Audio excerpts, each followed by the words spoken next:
Hello, my friends. Wait for Matt to get on here a second. We've got a lot of great questions today. If you guys haven't gone and checked it out, we got the Live with Matt Rad Instagram where there's lots of clips. We've got the YouTube channel, Live with Matt Rad. We got clips as well. I had a nice chat with Matt last night, Matt Beckley, about what we could talk about today. We've got lots and lots of questions from people, so we'll kind of chat and get into some of the questions. It seems like the questions kind of what's up, Alexander? Hello, my friends. The questions kind of fell into two categories. We got technical questions and then sort of more psychological vocal production questions. So we'll try to get to both. How you guys doing today? Everything good? I see Bradley on there, Francesco, Steve, what's up? Bunch of people joining. There were so many questions this week. I think it'll probably be worth maybe even doing two of these streams, chatting with Matt, or maybe even more, because man, we got a good 30, 35 questions. Some of them fell into similar kinds of categories, but yeah, we'll try to get to them. Let's see if I can get Matt here. Where is this guy? Are you Matt Beckley? I might send him a text real quick just to make sure. Let's see here. I'm on. Little exclamation point. How you guys doing today? You guys good? Lots of positive emojis out there. Let's see. Yeah, I guess I can start talking. Oh, there's Matt. Let's see. Added him, waiting for him. Get him on shortly. We're going to talk about basic vocal setups first. There he is. Whoa. Long-time listener, first-time caller. There you are. What's up, man? How are you today? I'm good, man. How are you? I'm good. I was just telling people, you and I chatted briefly yesterday, kind of prepping for this a little bit. Can you put that camera up a little bit? You can see the top. I can. Hold on. Let's see the hat, too. Go. What is that hat? Yeah, as my lines are getting murdered right now by the Packers. I'm sorry to hear the plight of your hockey team. No, I know. Football. Yeah, right. I'm sorry. What's going on? I'm sorry your team's losing. Yeah, man. I was telling people we got a lot of questions. I mean, there's 30 plus questions. You and I talked a little bit yesterday. What I realized is it seems like people are kind of interested in two different types of questions. They kind of fall into two categories. One is the technical side of chains and compression and how do you deliver stems and tuning and comping and those sort of questions. And then there's the psychological approach, or the psychological questions of how do you motivate someone? A lot of questions like that about just the psychology of stuff. I mean, maybe we could just chat a little bit. We talked about it yesterday. Let's do a little bit of the gear stuff, because when I talked to John Castelli, my weekly ones on Tuesday, my weekly streams on Tuesday with John, he doesn't really like talking about gear all that much. I actually really enjoy talking about gear just because it's fun and it's nerdy. And you and I talked about it a little bit yesterday, and I'm talking about there's my setup.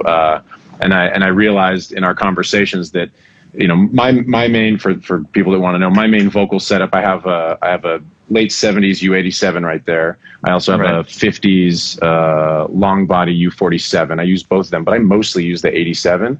I go through the Undertone Audio MPQ1. I used to use Neve API, those sort of things, but you mostly use the 87 though over the 47. I like the 87. I mean, the 47's great. It's bright. It's got more of that kind of mid-range presence. But I find the 87 is a little bit easier to EQ. I think a lot of modern mics, as I think we talked about, a lot of modern mics, even modern 87s, although less so, a lot of modern mics are hyped up. I mean, C800 obviously is the main one that people are using for hip hop and a lot of pop stuff, but they tend to be really bright, whereas the U87 isn't as bright, but can still take EQ. So you can use it, and it's not as hyped in the microphone, but you can then, using a good EQ, add that high end that you want, and it doesn't sound harsh ever. Yeah, I think a lot of people mistake the difference between having a good resolution of audio, really capturing all the signal, versus boosting shittier quality of the audio. So a lot of those, Guitar Center Chinese mics, they're artificially boosted really bad in the high end, but it's not like a good quality. And it's the same thing with a ribbon mic. A lot of people think ribbon mics are dark, but they're so accurate that you can really hammer the high end of a ribbon mic and bring up a lot of detail and actually make them sound brighter and more articulate than whatever, budget knockoff, 87. Well, it's funny. You said it before I could say it. One of my favorite, when I was working with Eric Valentine years ago, one of my favorite realizations when you use a Coles, the Coles 4033, I think it is. 4038. 4038. My favorite 4038. Yeah, the one that looks like a cobra head, a black cobra head. Yeah, it's so amazing, awesome. Amazing microphone. You don't want to put it in front of like a kick drum because it'll pop the ribbon. But boy, is it a great mic. And one of the reasons it's so great is it's dark. But then when you add high-end EQ, the high-end is better than every other mic. And so it's not just about how a mic sounds, but also what you can do with it, how you can manipulate after the fact. So I love my 87. I love 47 as well. I don't use much in my chain. It's just the Undertone MPQ1, which is basically like a cleaner with more options, Neve API Quad 8 style transformer preamp. Well, I think the APIs and the Quad 8s are really different. The Quad 8s are.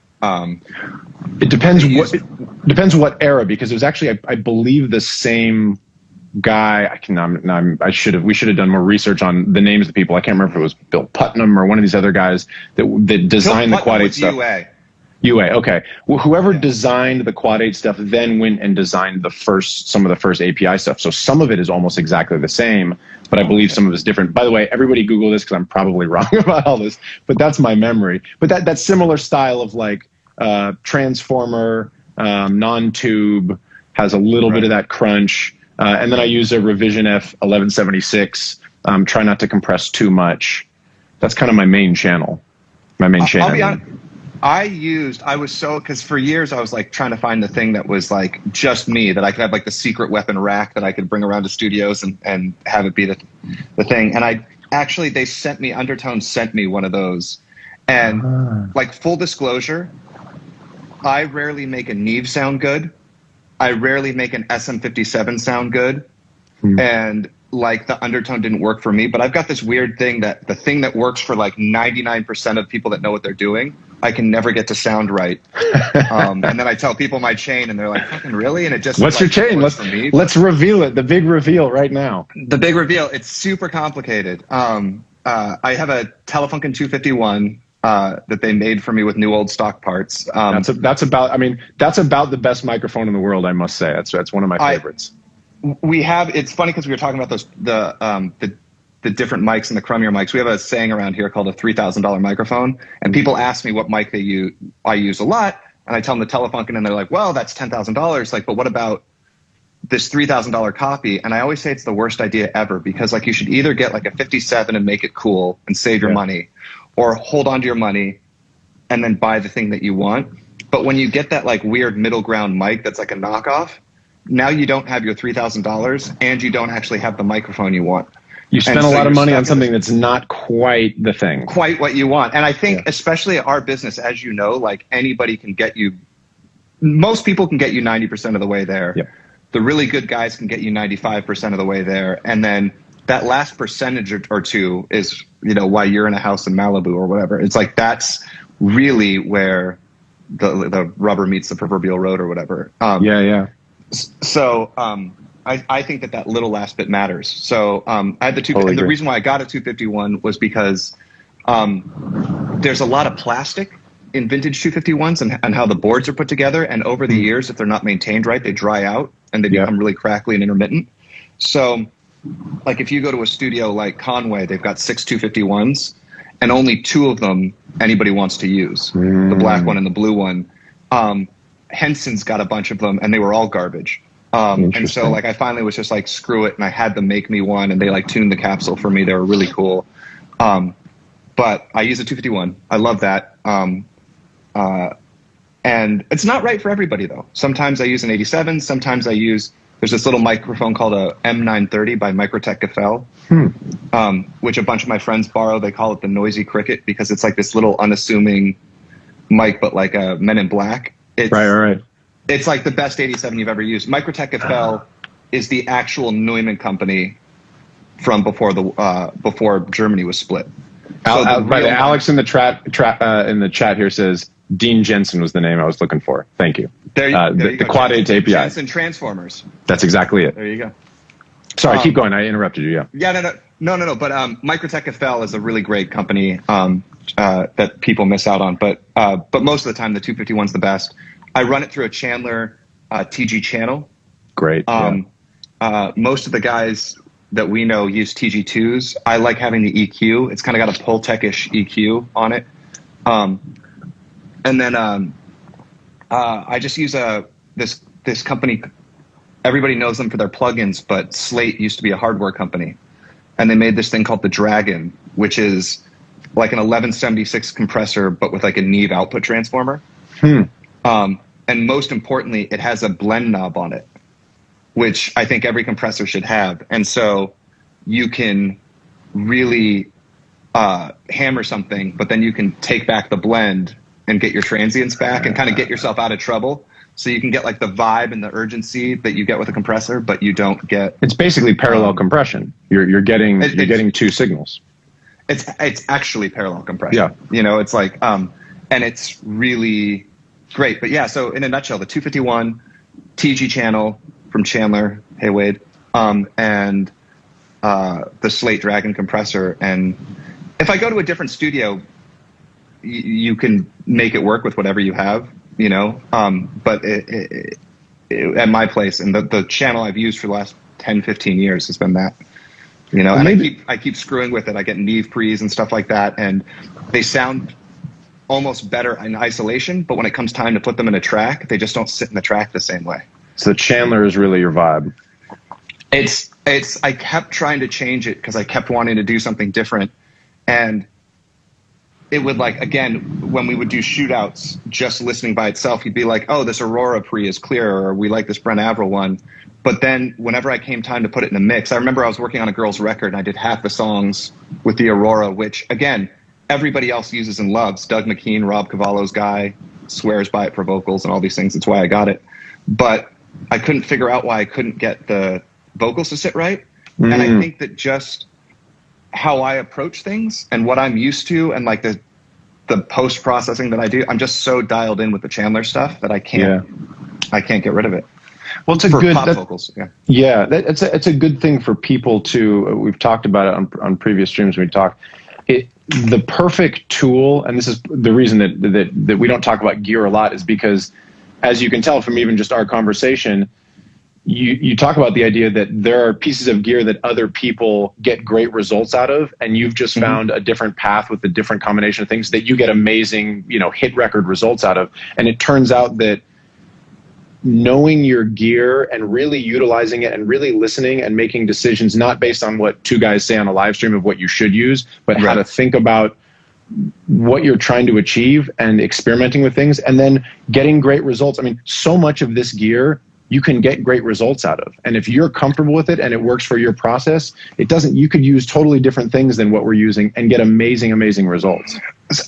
There's a great saying that the people that know how will always work for the people that know why. Ooh. Which I feel is something that you would really digest. But people get gear and they do things. I remember having the first time I really was like, oh, Matt Rad knows what the fuck he's talking about, was when we were talking about compression. And you were talking about neves and curves. And there's so many people that don't even really truly understand what compression does and how it affects a signal and how it affects different frequencies and shit. And you'd actually put in the work I remember you telling me of just like sitting for days, like running signals through things and trying different ratios and seeing what it did to things. It seemed to be, which I think everybody gets backwards, is you seem to be going, what do I want? And then, okay, how do I get there? And if you know what you want, it's fairly easy to figure out how to get there. But most people are like, oh, I've got these plugins, how can I use them? They're going the other way around. They're like, this is the car I have now, where can I go? And I've always tried to approach it of like, I always call it tracing. Like, I know what the song's supposed to sound like pretty much before we even start. And then for the most part, I'm just working backwards from this, song, the thing I have in my head, and then just kind of tracing backwards from it. I think that's absolutely right. And I think the flip side of that, which is, you know, you and I both have a lot of experience doing this stuff. And for people that are starting out and trying to figure it out, which, you know, there's people on that watch these streams that are very, very advanced and are looking for really interesting, like nuanced new things or subtle things. And then there's people who are like, I'm recording in my bedroom, help me. Right. And I think the people that are on the earlier end of things, it's something we've talked about before, is, you know, basically most plug-in compressors have all the basic parameters, especially in the digital environment. They can add features, and you can do soft knee, and you can do different kinds of things. Go in and see what those sound like. And it might be hard at first to understand the difference if you make a hard knee versus a soft knee in the same, you know, with the same compressor on the same signal. But it's part of the practice of it, is you really got to understand what it means to slow down the attack and speed up the attack, slow down the release and speed up the release, so you know what is happening when you use a compressor, so that then when you get to the stage that you and I are talking about, where you're like, all right, I know what this is supposed to sound like, then in your brain, you know what the tools are going to do, and then you go case by case to get it to where you want it to be. I had a friend, the LA College of Music will cart me in about once a year and have me like talk to one of their classes. And a friend I'd met from there was calling me up and asking me about speakers, and they wanted to get like new monitors. They had HS8s, and then they just got the Aventone Cubes, and they're like, well, what speaker can I get that's better? And I was like, look, some of my absolute favorite producers, you know, J-Mike, still are on their Yamaha HS8s. You know, Benny Blanco is still on the same shitty Rockets that he's had since he was 17, because he knows them inside and out. And I was like, instead of spending $1,500 for a new set of monitors that are only going to get you like 1% better than what you've got, spend that money on really good headphones. Like go and get something really, really good so you can actually hear what's going on and beat the room. So, you know, you're talking about bedroom producers. I wish that more people would get really good headphones so they can actually hear what they're doing, and then be able to make that difference. Because sometimes if you're in a crummy room, you're not going to be able to tell the nuances for hard knee or soft knee. But then again, the most important thing is, why are you going hard knee, soft knee? Like, you know, like what is the emotional content? And I think a lot of times engineers forget that the song's the most important thing. Like nobody walks around the street singing a compressor. You know, they're singing their favorite lyric. They're singing how the song makes them feel. And I think our job is to be a conduit to create that feeling, and to be able to listen and go, okay, this track is supposed to feel like this. It's not feeling like this. How sonically can we get it there? Yeah. But again, I think the most important thing is the track is supposed to feel like this. And I think a lot of bedroom producers are instantly kind of locked in the minutia and have completely lost the forest for the trees. They forget that really the main thing is the song. So people are asking on the chat, and they've asked before, and I don't have good recommendations, but you've talked about it. But do you have recommendations for headphones you really like? You know, I don't. Yeah, I don't either.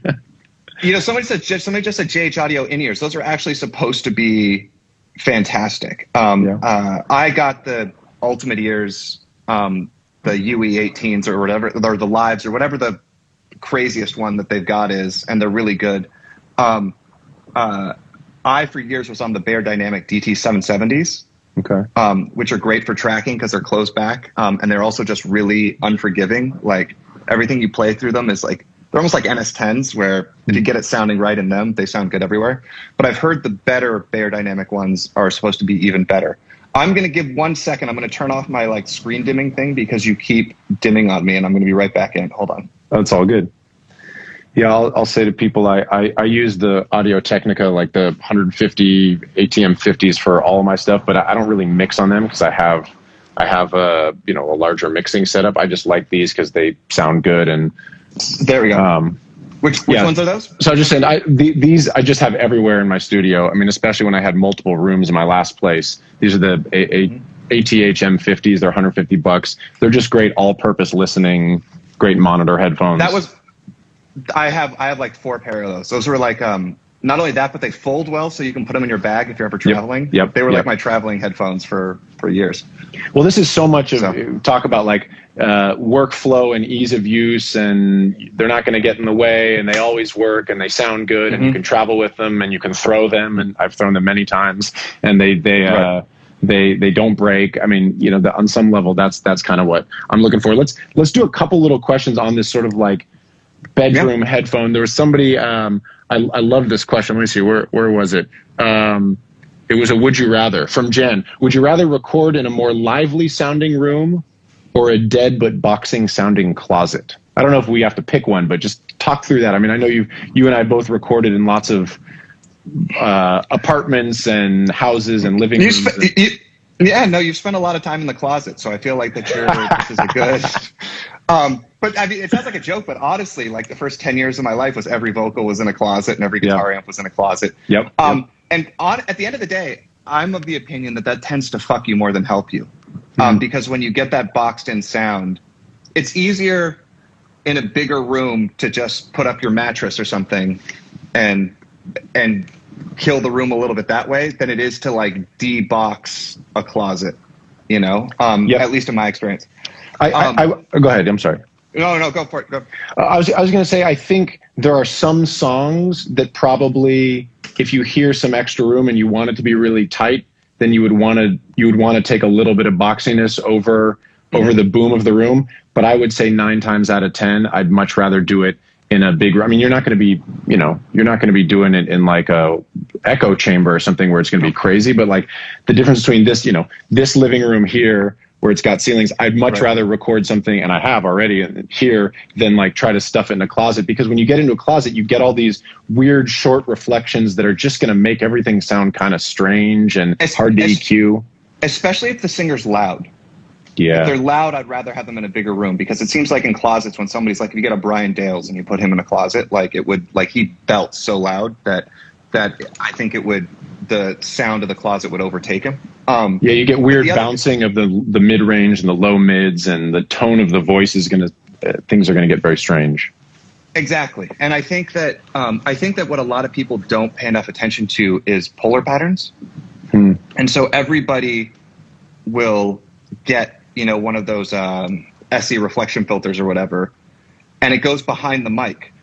And you forget that the microphone, most microphones are cardioid, and designed to block the behind the mic, but they're picking up everything behind the singer.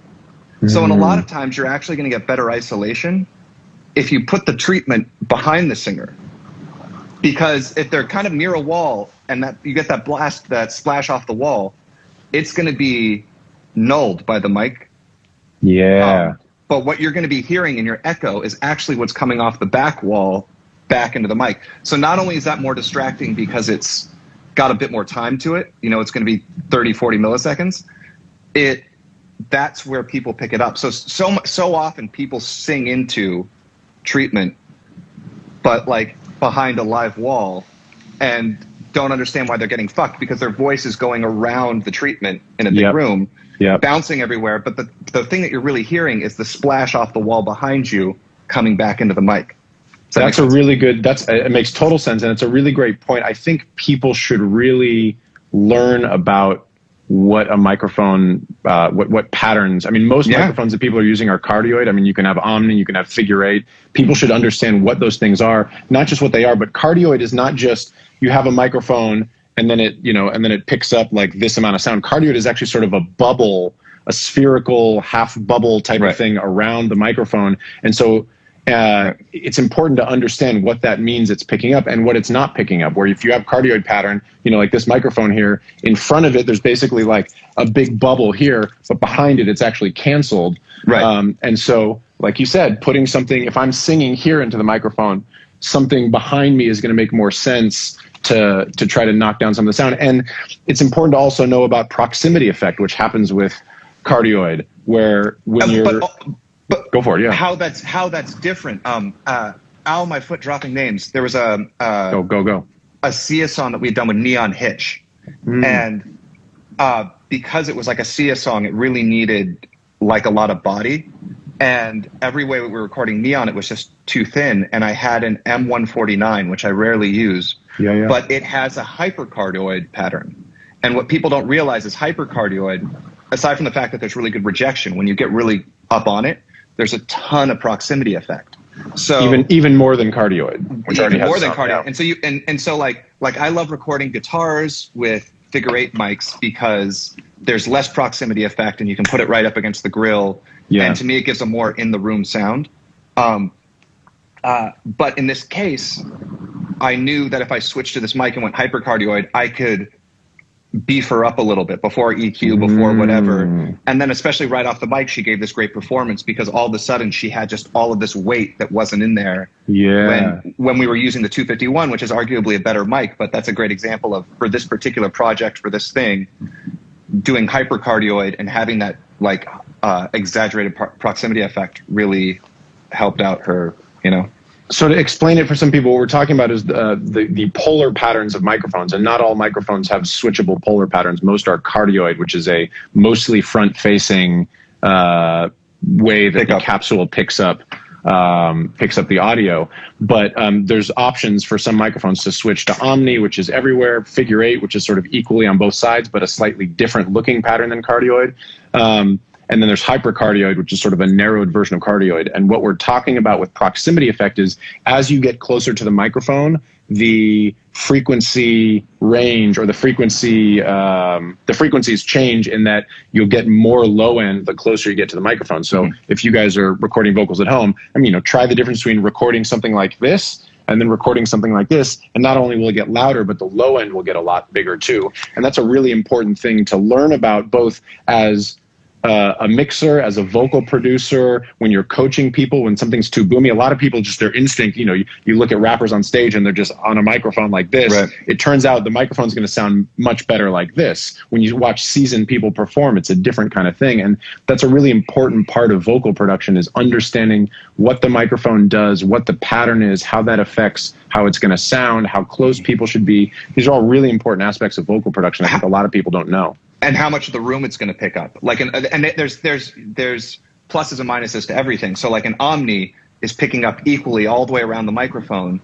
But the cool thing is Omni has virtually no proximity effect. Yep. So like as you go in, and as a general rule, the tighter the pattern, there's usually more proximity effect. Mm-hmm. But a lot of people, like you take the U47 and you think when it was built, U47s were made. That's back when engineers were actually engineers. They're called engineers because they were in lab coats. They were nerds, you know? Yep. And if you watch any like Sinatra or anybody singing on a 48 or a 47, they're a foot and a half away from the microphone. Like everybody in a studio now is eating the microphone.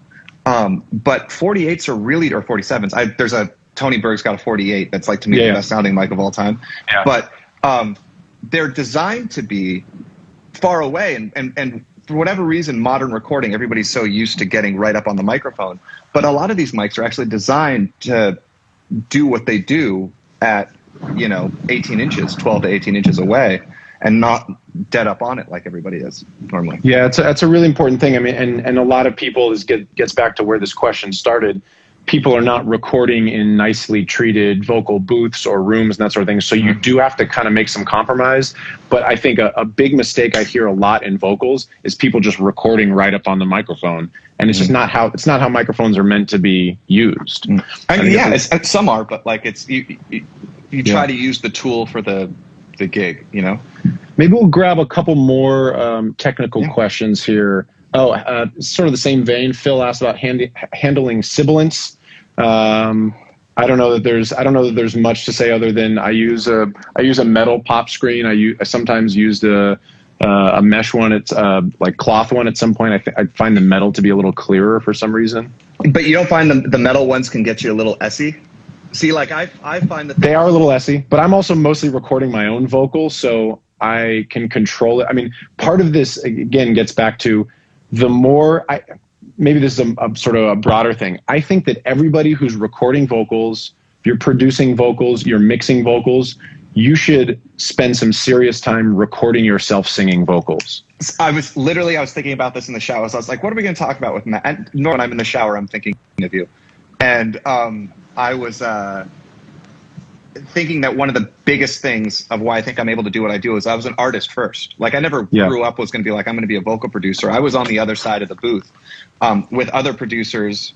And then I was also doing a lot of recording my own. So I know the terror of being on the other side of the glass, like, with the headphones on and people looking at you and the red light. And honestly, if we're really talking about what makes a good producer a producer, I think is the emotional aspect of it. It is being able to empathize and get the best take, because shit in, shit out. Like if you don't get a good take off the mic, there's no amount of melodyne or cutting that's going to make a song a good song. There's no amount of that's going to put soul into a performance. Like my whole thing is, I always tell the artist, look, I can fix any tuning or timing problems. So I want you to just go for it. Like I want you to bleed on the mic and know that I'm going to catch you wherever you fall. You know what I mean? Like anything, I would rather you swing for the fences and strike out than just try to bunt the whole time and try not to fuck up. And if you fuck up, no one's going to hear it. But two, if there's a great take, but like one note's off because you were really going for it, I can fix it, you know?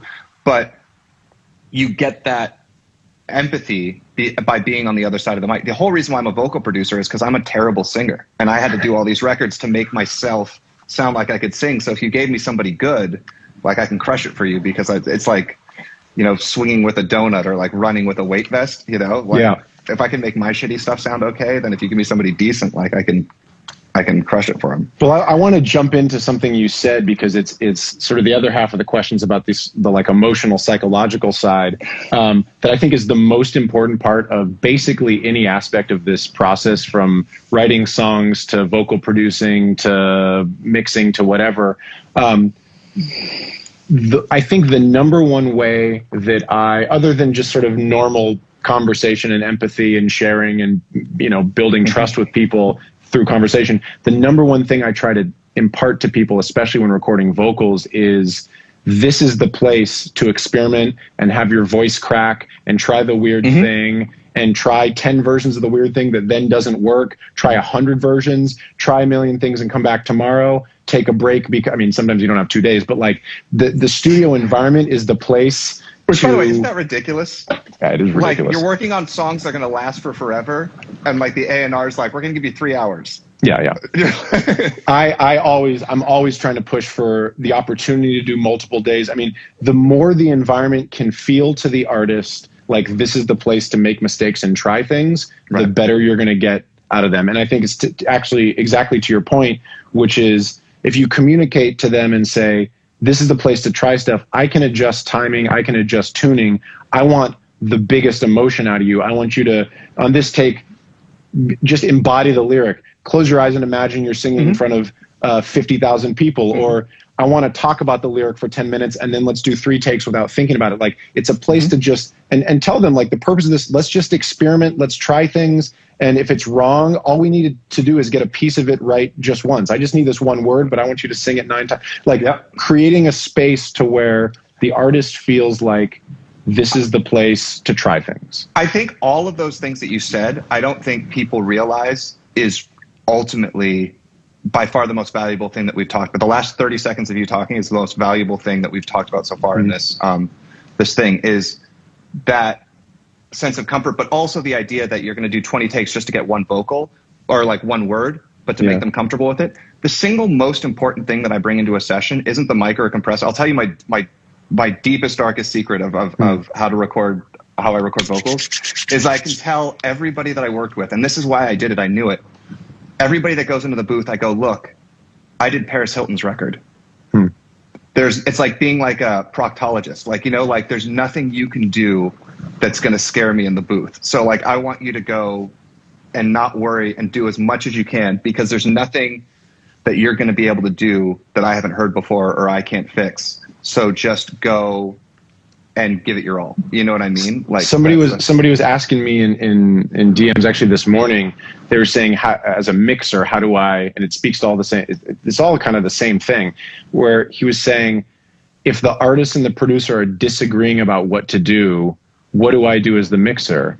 And then, or if the producer really wants to mix, if the producer really wants to mix it, but the artist really wanted me to mix it. Now I'm getting all these insane notes from the producer about very specific things. And can you multiband compress this? And what I said was, just learn how to be more compassionate and kinder, and use it as part of your journey to becoming great at what you do, because then everything you do after that is just going to be easier. Like, the idea is, you're going to go through difficult times and you're going to go through difficult projects. But when you go through those things, all of a sudden you can honestly say to an artist, there's nothing you can do. It's taken me a week to record one chorus from one feature chorus where we just tried over and over, and I have to send the email back. Hey, I know you're on the road. We need to recut this. Like things get painful. Things take a long time, and that's okay. But that's again, I think so much more important than people realize. One of the best pieces of advice I'd ever gotten was I had done they made a movie out of Rent, the play, you know, and Rob Cavallo produced it. I worked under Rob Cavallo for years before I worked under Dr. Luke, and we did it in Skywalker, which you're a California guy, NorCal. And we were there for like 6 weeks, and so it was the most awesome thing because the first record I ever played in a band was When I Come Around. You know what I mean? Like Cavallo was just a titan, and he cooks to unwind, and everybody else would go to sleep, and it would just be me and him, and he would just talk to me about producing for like hours at Sky. It was like the coolest moment of my life over the most incredible food. And one of the things that he said that kind of forever altered how I look at production, which I think a lot of people lack, is I'd done this record with this other producer for a band, and I had said that a certain mixer had ruined the mix. And I was like, yeah, it was sounding great. And then we sent it to this mixer who's a big name mixer, and then it sucked. And Rob's like, well, whose fault is that? And I was like, well, it's the mixer's, right? And he's like, no, it's the producer's fault. And I was like, how do you figure? And he's like, because as a producer, no matter what all the other minutia is, your main job is this awesome? Like, is this the best it could be? And I think people get lost in that with production. Like, they don't realize that the main job of a producer is this song, is this recording the absolute best that we can get it? And too many people are afraid. Like, because he told me about American Idiot, he had to send it back 7 times on the mixing because it was like, and it pissed everybody off. But like you, when you're saying, I think I know who you're talking about, where it took a lot of time to get certain choruses, and they're on the road, and they're a big artist, but your job as a producer, because your name's going to go on this, is look, I know this is going to ruffle some feathers, but I know it's not where it's supposed to be, and the whole reason why I'm hired. People don't understand that producers don't get hired for their microphone, they don't get hired for their compressor, they don't get hired for their gear. You're ultimately getting hired for your opinion. Yeah. Like, that's the most powerful thing you have. And the results. And the result, exactly. And that your opinion gets. Yeah. And so, you know, you could be Rick Rubin and not touch a single console, but every Rick Rubin record sounds fucking amazing because he didn't slap his name on it until he had figured out a way, whether it's hiring different guys or whatever, to make it fucking awesome. And so a lot of times, and this is the most frustrating thing for me because I see it all the time, people put in all this work to get it 90, 95% of the way there, and then they quit on the last 5%, they get exhausted. And it's like you've ironically jettisoned and wasted all this time that you put into it because you didn't want to put in 2 or 3 more days of getting it fucking right. And I think you have to get it right. And if you get it right, I mean, these songs live forever. Like that's the main thing, but you have to get it right. And if it's not right, you have to do what it takes to get it right. Yeah. And creating that environment for a vocalist, to circle back, is really the job of the vocal producer, is to get the vocalist to try things and make them understand that this is the space for that. This is the space to work and to try and experiment. Let's see. Maybe my things have stopped down here, so I can't see any questions. Oh, it's all right. I got a bunch here, okay, cool. And it's still rolling here on my end. Okay. So I'll grab a couple things. There are a few more technical questions. This gets back to what we were talking about, setting monitor mixes for an artist. I mean, I think these are sort of basic things of like, you know, get in there and listen. This is why you should record your own vocal. I see your own comment there, testing. The reason to record your own vocal is so you know what a monitor mix should sound like, and go in and test everything. And you know, a big part of being a great vocal producer, mixer, anything is just preparation, knowing shit works. People were asking about, do you have rituals before an important session? Let's just make sure everything works and put myself in a good mood, but really making sure the monitor mix is good. That's a hugely important aspect. Hugely important. One of the weirdest things. So when I bought my house a couple of years ago, there's a studio in the back and it has a whole booth. It was like meant like to be recording.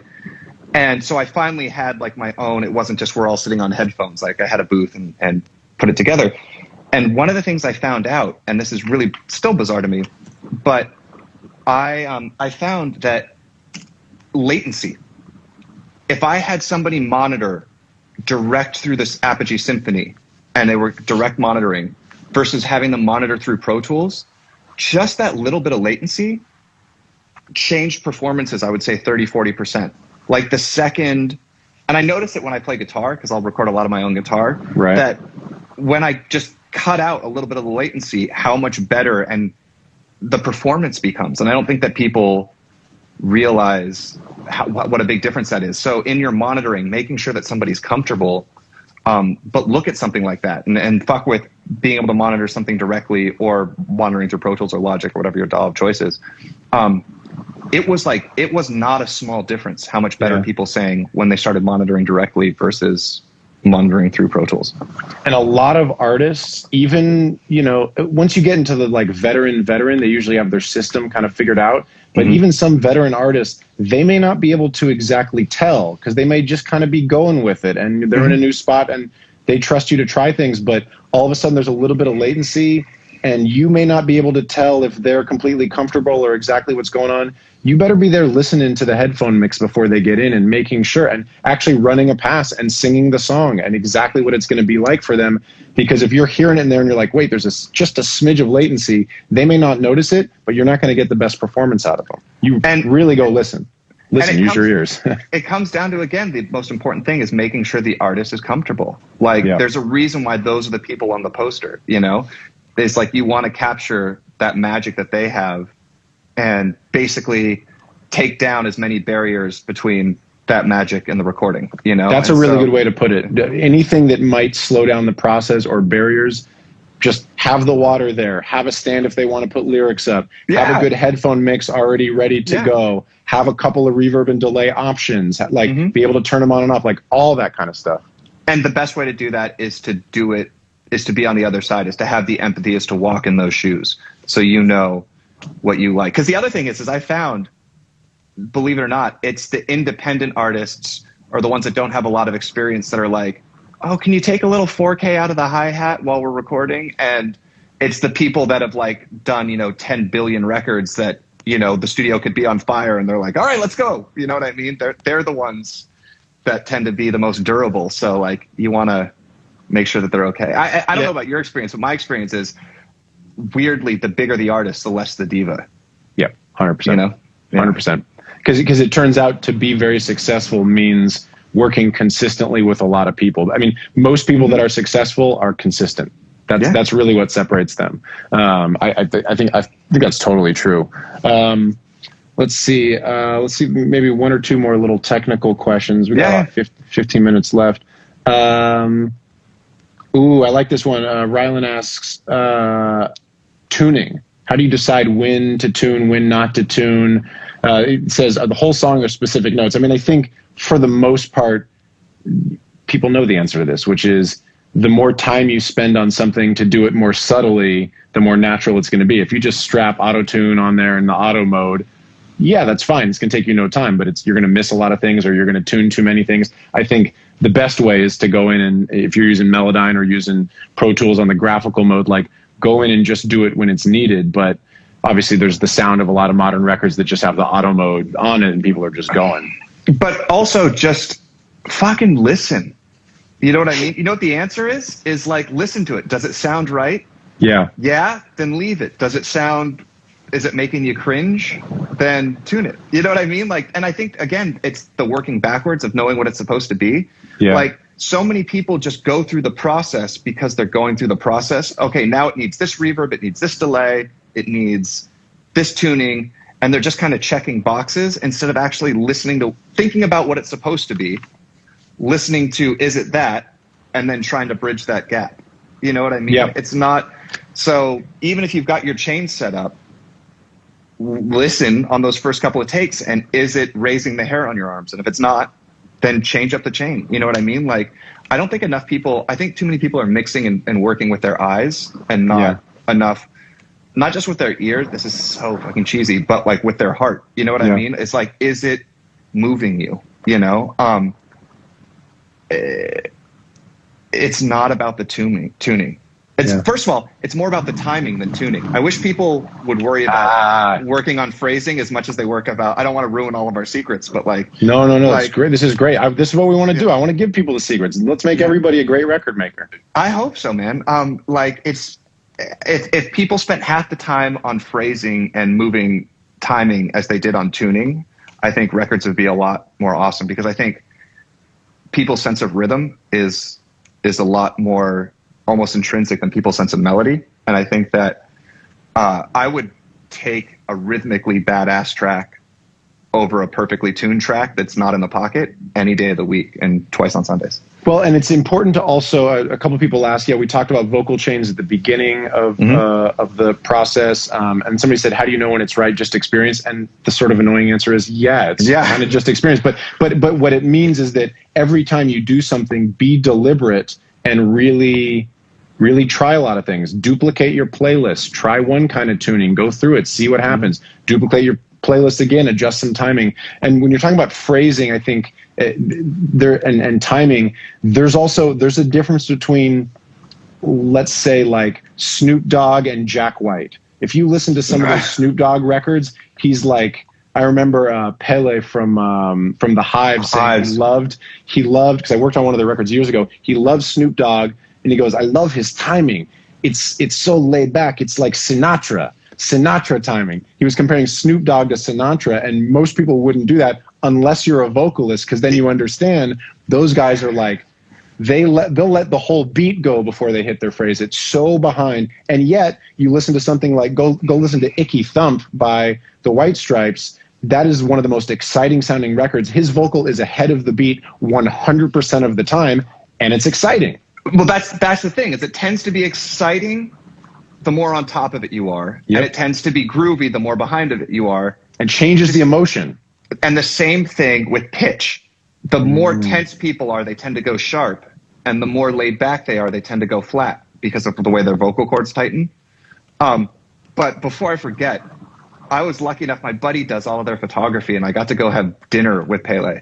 And in one dinner, if you've hung with him, you know how genius he is. In one dinner, he said two things that shaped my career for forever.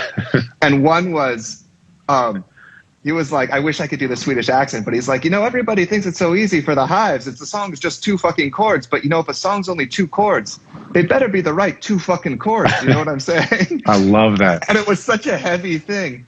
And then he was also talking about they had a song that was mixed by the guy who mixed 99 Problems. And he was saying, the mixer says everybody wants their song to sound like 99 Problems, but then nobody gives me 99 Problems. And people expect a vocal producer to make the magic or a mixer to make the magic. And if you don't have it there, it's not gonna. It was like one dinner. I was like two pieces of wisdom that I'm like, I'm gonna say that's amazing.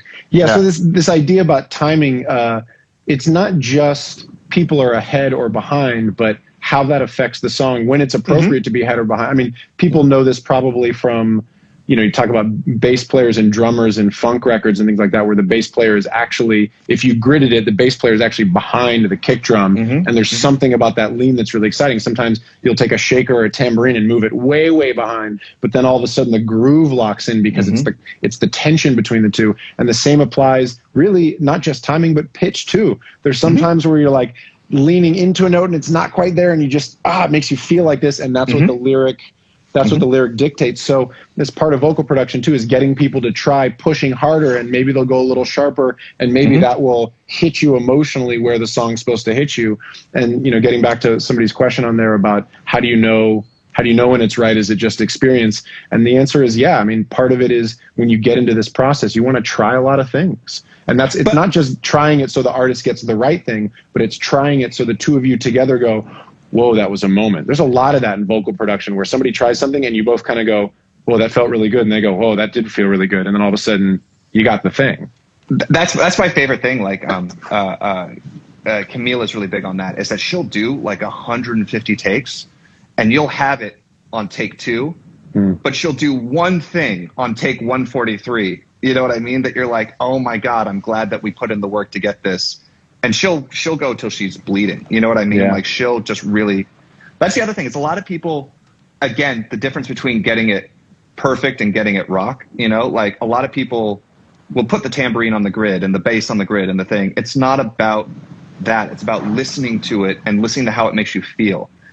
And there's some experience on how to get there, but I think some of the experience is trusting how something makes you feel. And for up and coming producers to just really listen to their songs and then go, is this giving me the chills? And if it's not giving me the chills, then the techniques come in of like, okay, what's wrong with it and how can we fix it?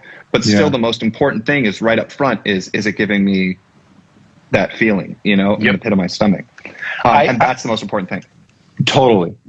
I would actually, it's fun to kind of give people homework on these. One thing I would suggest that everybody goes and does is go on YouTube, just Google a cappella versions of Michael Jackson, Van Halen, these sort of things. There's tons of these a cappellas on YouTube, and actually listen to them. Put your headphones on, close your eyes, and imagine you're recording that person singing that vocal.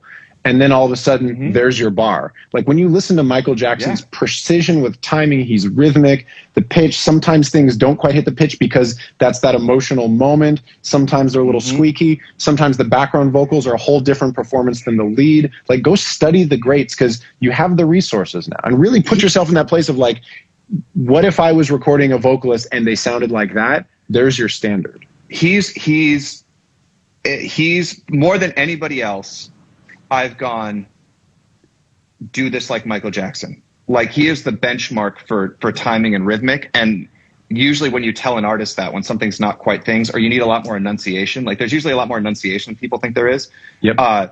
Think Michael Jackson has been the comment that has always kind of seemed to have gotten me. I've said that more than 50 times while vocal producing. If you give it a little more MJ. And a vocal producer, is one of those go-to things. The other thing that's actually kind of parlays into what we were talking about before is I guess when he was doing all his background vocals, he would be on the mic and he would do one set and then he would take a step back and he would do another step and then he would take a step back. And so they were almost EQing themselves because of the proximity effect that we were talking about. As he got farther back, there was more room and less bass. And so he could do a stack of 12 vocals of himself that all blended together really nice because he would actually get up really close, get back, get farther back. And, it kind of comes back to knowing your gear, but especially if I know a lot of us, when we're doing our own records at home, you have to do your own stacks and stuff like that. It helps to, varying the distance can really help. Absolutely. Let's see if we got about 7 minutes left. Let's see if there's a few more of these. Man, there's a lot of other questions. We're just gonna have to do this again, my friend, because there's a lot of really good questions about maybe. I think we should probably say there's a lot of questions about delivery and how much do you mix things before sending them off.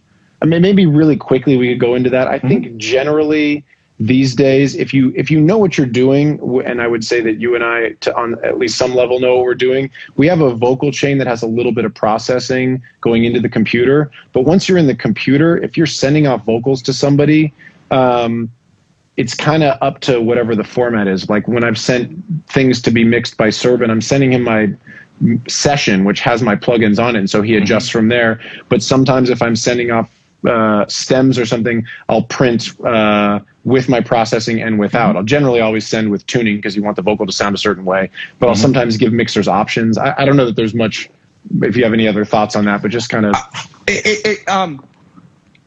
It depends, frankly, on the level that you're at, because at least a lot of the times the guys that I'm working with are just quite frankly so good that they're like, if I take it to Serban, I know the first thing Serban's doing is wiping all of my processing and putting all of his on anyway. So again, ironically, one of the things that I'm thinking most about is performance and timing and pocket. And because I'm pretty sure that the mixers that I'm using kind of shitting on everything that I put on it anyway.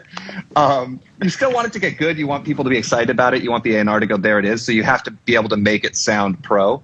But I personally would rather spend more time on most of the time. Like if it's an independent thing where I'm producing it, then I have to do all the mixing and get it myself right. So it's properly setting up your time and knowing who you're delivering it to, because frankly, everybody's got different delivery requirements. And some people you need to send a stereo pair of the entire vocal that can just drop in on their beat because they quite frankly don't know how to do it. Or, but a lot of the producers that I work with, I'm lucky enough that they're calling me because they want the performance. You know what I mean? Not necessarily because of anything else. I think the answer is you be able to do it any kind of way and be flexible for whoever's there for the next step. Man, we talked around a lot of this stuff. I think I know the answer to this. I have an answer, but I'm curious. Harmonies, vocal arrangements, things like that. How much are you doing that? How much is the artist doing that? How much is a bit of both, all over the place? You have the ability, but it's all me. No, again, it depends on the artist. Like if you, certain artists, I'll get, just because she's on the top of the list, say somebody like Camila has like 830 harmony ideas in her head and they're all fucking brilliant. Sometimes some people don't. Again, it's what is it supposed to be and what is it? And I think it's a collaborative effort. And like any collaborative effort, some people need a little bit more guidance on what you think a good harmony would be. Some people come in with great harmony ideas that I would never think of, and I think like all good sessions, you need to listen to all the ideas and best idea wins. And there's been a million times where like, I love harmonies. I was raised on harmonies. I always have a million harmonies and counter melody ideas. But there's people that'll come in and they'll sing something. And I was working with this group, Bahari, a little while ago, and they just started singing things. And I was like, fuck, I would have never come up with that. And that's better. Let's roll with that one, I think if you always have your toolbox to go to, then just go to it when you need to and build that toolbox. I mean, this gets back to be a vocalist, as you probably have as well. The majority of singing I've done, even when, I sang and played guitar in a punk rock band, was a singer when I was an early teenager. But the vast majority of singing I've done is singing background vocals. I've just done it so much. And so what that means is not that when an artist comes in, you go, I'm the background vocal guy, I got this shit. You let them lead and see what they're bringing to the table, see what they want to do. And then if and when it's appropriate, start suggesting things, trying things. And every artist appreciates it. I mean, if you can come in with great ideas, even a genius super singer is like, oh, yeah, that's a great idea. Like, it just wanted to be easy, The other thing I would say is pro tip is I have right next to my desk a Wurlitzer in my studio. I'm looking at 3 guitars right now. I would have some analog instrument that you could immediately, without having to push up a bunch of knobs, be able to play the melody on. You don't have to be very good at it, and then just immediately search for other things. Because sometimes, no matter how good you get at ear training or whatever, it helps to have an instrument where you can just... The physical notes in front of you is really important. I think piano with a couple intervals. 100%. But a lot of people can't necessarily put a piano, because piano, not synth. The idea that you have to bring up a track and play with it, I think fucks it up. You need something. I have a Wurlitzer that even when it's off, because it's an acoustic instrument, I can hit the note hard and just get a pitch, and be like, oh, and it's length. I think that's important.